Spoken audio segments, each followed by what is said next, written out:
C'est l'heure de la revue de la presse et des médias israéliens ce matin sur Studio Kalita, relayé sur les ondes des radios juives parisiennes.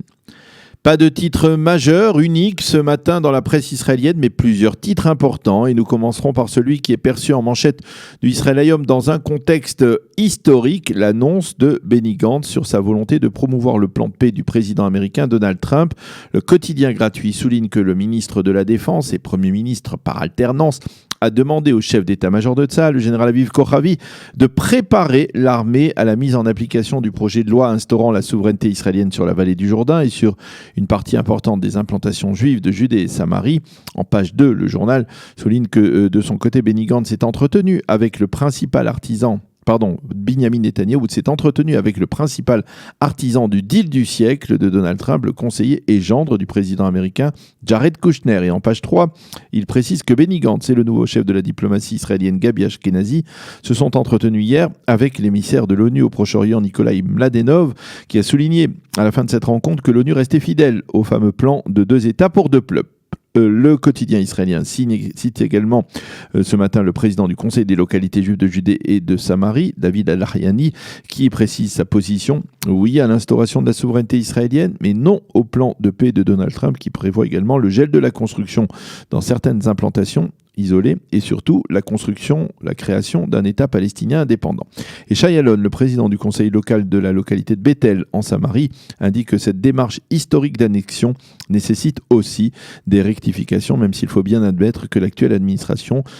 Trump est sans doute la plus pro-israélienne de l'histoire, écrit donc Shai Alon dans son éditorial ce matin dans le Israël Hayom. Et au bout du compte, le quotidien gratuit cite en évidence les estimations selon lesquelles, là, en raison de l'opposition des responsables des implantations juives, mais aussi en raison de l'instabilité actuelle aux États-Unis, l'instauration de la souveraineté israélienne ne devrait intervenir que plus tard, et certainement pas le 1er juillet comme prévu initialement. Le Yediot Aharonot ne mentionne pas ce dossier en première page, mais il lui consacre tout de même ses pages 8 et 9, en soulignant en particulier les appréhensions des habitants juifs des implantations isolées, qui risquent de se retrouver, selon les cartes tracées par l'administration Trump, enclavées autour d'un futur État palestinien. Shoshi, du village d'Ateret, en Samarie, affirme que pour son village, le plan de Trump entraînera une expulsion silencieuse et la mort également de cette localité et de l'ensemble des localités isolées. Et Shimrit Meir, l'experte du Yediot Aharonot, se demande ce matin dans son commentaire comment, au cœur de la crise actuelle qui frappe les États-Unis, Jared Kushner a pu trouver le temps de débattre des différences d'approche entre les différents responsables des implantations juives de Judée et des Samaries. Quant au Maariv, il se fait ce matin l'écho de la colère des diplomates du ministère israélien des Affaires étrangères qui se plaignent auprès du Premier ministre de sa capacité à neutraliser tout débat diplomatique autour du plan d'annexion. Pour rester dans le politique, le Yediot Aharonot a choisi de mettre en évidence en première page ce matin, on va dire, l'une des incohérences de l'actuel gouvernement pléthorique.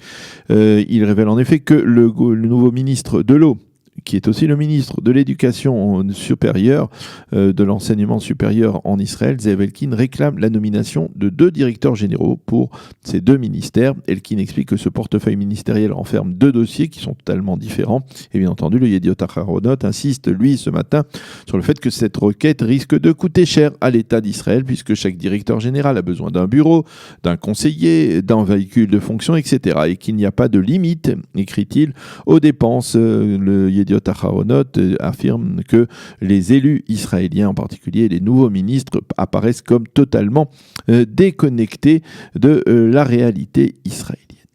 Et justement, nous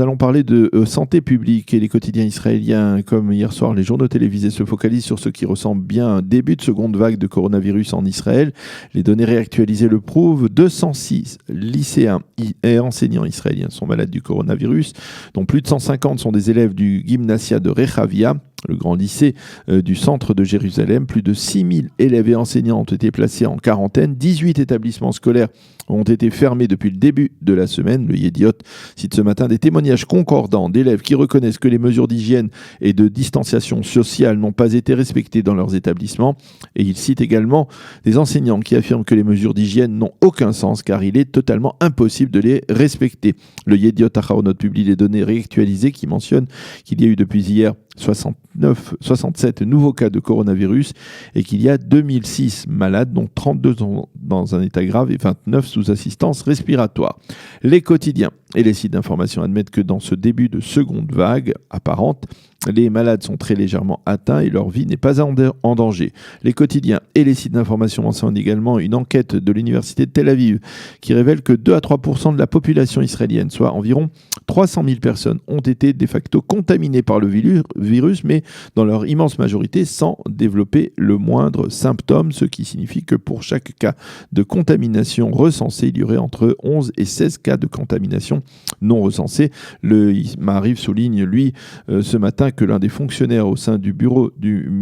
Premier ministre Benjamin Netanyahu a été diagnostiqué positif et que cela pourrait conduire le Premier ministre à se mettre lui aussi en quarantaine. Hier, lors de la réunion du groupe parlementaire Likoud à la Knesset, Benjamin Netanyahu a affirmé que certaines mesures d'urgence figurant dans la loi dite du Corona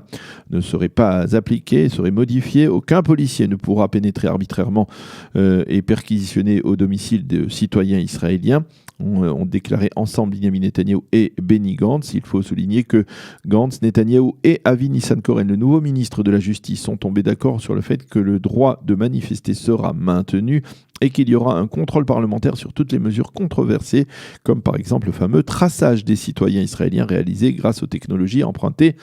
au Shin Bet. L'ensemble des quotidiens israéliens mentionne ce matin la plainte déposée par Benjamin Netanyahou devant la police hier. Le Premier ministre a en effet révélé qu'il a fait, lui et sa famille, ils ont fait l'objet de menaces de mort de la part d'une femme qui avait écrit un post particulièrement virulent en réaction à un article publié en novembre 2019 dans le Haaretz. Un extrait de ce post: « Il faudrait prendre d'assaut Balfour, la résidence des Netanyahou, et prendre,